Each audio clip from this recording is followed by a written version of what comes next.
Regard arrivé en direct de Congo Central, mesdames et messieurs, bonjour et bienvenue dans cette édition spéciale où nous parlons essentiellement de la situation de Congo Central présentement avec un analyste politique, journaliste aguerri, l'homme du terrain.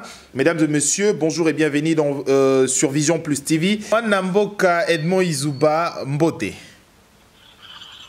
Mbote Papa Raphaël. Alors, Motuna Liboso, Ozali Mopandisango, Ozali observateur et espace politique, Ozali P également Kolandela de près, au moins évolution, un dossier Ozali en direct Yaba Congo actuellement. D'abord, aperçu na yo na dossier wana ya aujourd'hui dans l'Assemblée nationale Ezali Nini. Merci beaucoup pour la question na yo posé ngai. Bato na biso bayeba ke motion oyo ezali bongo André Masumbu Baya ezali motion oyo a déposé contre gouverneur Atou Matubwana depuis 30 septembre 2019. Alors, la période wana makambu ya mamimi o bato bayebi ezalaki moyen plénière et se tenir pe ezalaki te parce que gouverneur et senga qui était bazala invité na Kinshasa pour baya répondre à l'invitation à la justice. Yango wana baromona lelo problème wana zongi na assemblée provinciale tout simplement parce que justice akoka ki bongo kotika ndeko Atou Matubwana parce que ba élément de preuve mingi ezala kité na ba accusation ya o batu basalaki yango wana na batu o bazali lié na dossier wana o ya makambo ya Atou Matubwana batika ki bango. Alors tant batika ki bango ezaki mo mikolo ebele ndeko Atou azonga ki mbala moko na ba fonction na été.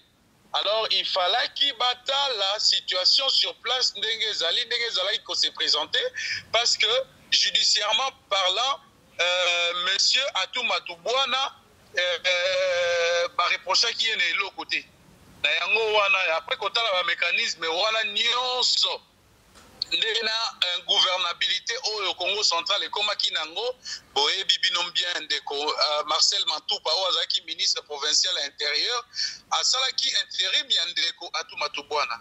Alors il y a un intérim yana et l'autre pesa qui moi passi à comme qui ko violer au ezali bongo constitution peut ko violer ba texte légaux mingi o ezo ko régir ba province yé alongola ki ba membre à cabinet akoki peut ko nommer alongoli lisusu a nommer petit na DGRKC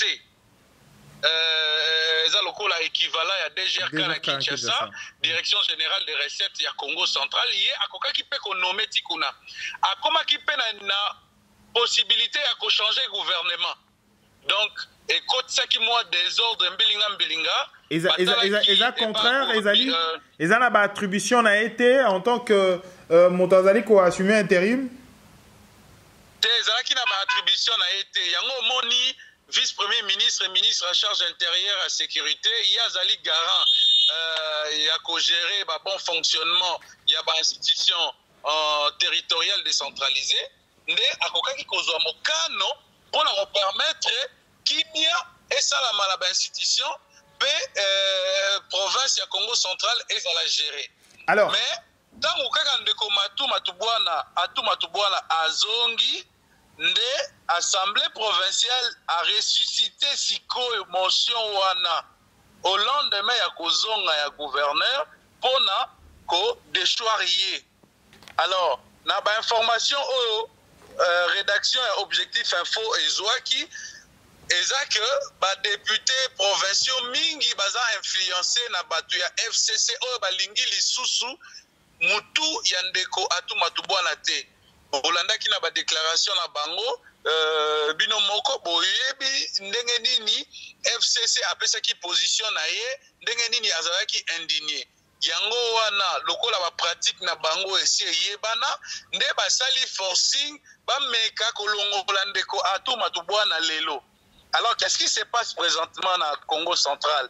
Ce qui se passe c'est que il y a un groupe des zélés batu oyo bayebi ke awa soki Atu Matubwana atikali bango bakotravaille lisusu te mpe bakozala mal à l'aise, il faut baobéir na ordre na bango oyo Nehemi apesi bango oyo il faut baexécute yango kaka lelo nde bakomeli bango badate po badémission na bango ezalaka déjà baministre provinciaux badémissionne lelo bakomaka déjà lettre de démission na bango batika la FCC jour oyo baprésentaka baveu ya loyauté ya fidélité à Joseph Kabila basalaka yango lokola serment bakomaka balettre.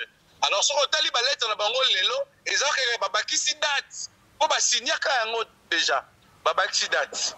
Alors sikoyo place plénière ezali oui Atu Matubwana akomi basécurité ezalaki mwa mingi garde corps ya président ya assemblée provinciale ya Congo central oyo ezali bongo ndeko Anatole Matusila afongoli masasi atire batu na kati ya assemblée désordre koti nde omoni ba micro attiré sur les gens ba bafle soki ba yibi soki les emporté lutre oyo bat balobelaka ezate ba député ba plénière ezali suspendu ti sikoyo nanu ezongite attiré sur Batou, il y a eu mort d'homme? Il n'y a pas eu mort d'homme, mais intention déjà Zara qui m'a bé parce que les gardes étaient face aux autorités, c'est-à-dire députés provinciaux et gouverneurs qui étaient là. On n'a pas compris les réelles motivations. Militaire Bazoya Siko, Bazoya sur place pour la banquette, lui-même doit déjà se retrouver aux arrêts parce que il a tiré là où il y avait la présence des autorités et tout le monde était là. Il était censé garantir sécurité à Bango, mais lui, il a créé l'insécurité. Et c'est ça ce qui a créé même la tension dans l'Assemblée provinciale. Et ça dit que la panique générale, Wana va suspendre plénière, peut m'accommoder ce coma. Alors, ceux qui batomoussous balandi bien té peut-être autour attraper en gros et garde au attiré, Zali garde il y a gouverneur au Azali Azali Kosa l'intérim, c'est bien lui. Garde au attiré, Zali garde du corps, il y a président, il y a assemblée provinciale Anatole Matusila.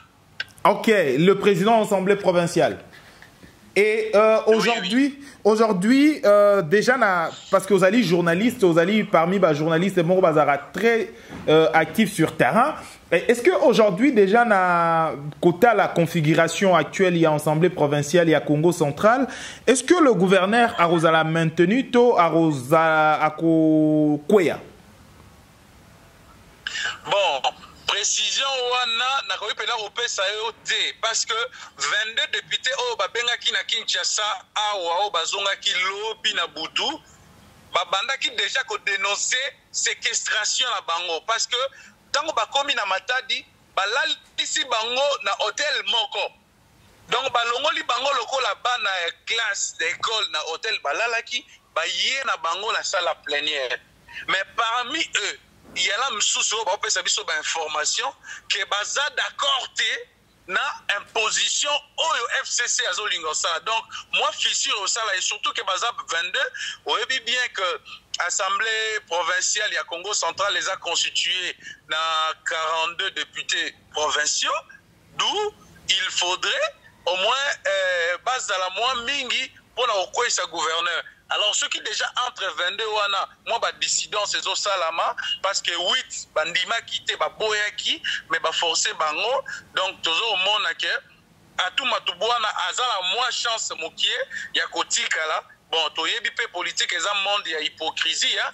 Toyebi pene le kate, mais attendons-nous à des surprises, parce que, ordre du jour, il y a l'élo, après, prévoyait qui, deux motions, motion liboso et zali, contre Atu Matubwana, deuxième motion ezali contre Anatole Matusila, membre ya bureau Moko. Voilà, ezali qui prévu deux motions aujourd'hui. Alors, merci beaucoup d'abord. Premièrement, moi Namboka, je rappelle que moi Namboka Edmond Izuba, Ozali Bongo Moro Nakata rédaction, Bongo patron à mes rédactions à Objectif Info. merci Nayo, merci na disponibilité Nayo, mais d'abord on depuis question Moussoussou Oyo Batomingi ba komituna à cet moment, est-ce que il y a une instrumentalisation politique d'abord na makambo Oyo comme ko kende aujourd'hui en mal? Oui, instrumentalisation ezali et puis eza obebisa image ya coalition o ezali lelo ya FCC na cash ndeko na ngai. Comment vice premier ministre o azali bongo autorité ya ba province nyonso membre ya cash a eu décision o eza ko engager gouvernement, c'est-à-dire avant la décision wana premier ministre na ye ayebaki, président de la république na ye ayebaki, et ça la que FCC c'est Oazali membre du gouvernement a koka koboya décision oyo membre du gouvernement sous azui. Et puis ce qui instrumentalisation ezali public, ezali loko bomba maté, eza FCC nde aza ko instrumentaliser batunaye na kati ya Congo central wana. Donc to yebi makamundenge salamaka et surtout na ba pratique na bango oh, déjà to décrier bandaka la tilelo baza ko continuer nango. Et puis masolo ezo beta masikoyo eza que ba simbisaki batukaniaka ba corrompre ba député à la hauteur de $25,000 américains, le 22 qui était venu ici à Kinshasa au bazonga ki matadi depuis l'obina. Alors, si on a hôtel, on va si on va promettre, on va bien moussousou, ce qui a tout à quoi.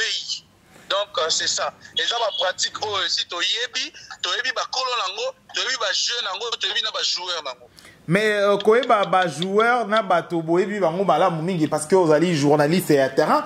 Mais est-ce que situation oyokoki ko tourner à Malte plus tard parce que connaissant makambo e koleka makambo bambo ke belepe bandayika na makambo amike bo et puis comme lobi mort dans bat bakabwani koyoka mwana ne mwana ntemi ozali moko ba leader ya Congo central pe a ko se prononcer na makambo etali destitution à ministre o ya plutôt gouverneur et avec d'autres contours et actualités au Italie Congo central avec Nyonso ya Nyonso Kende.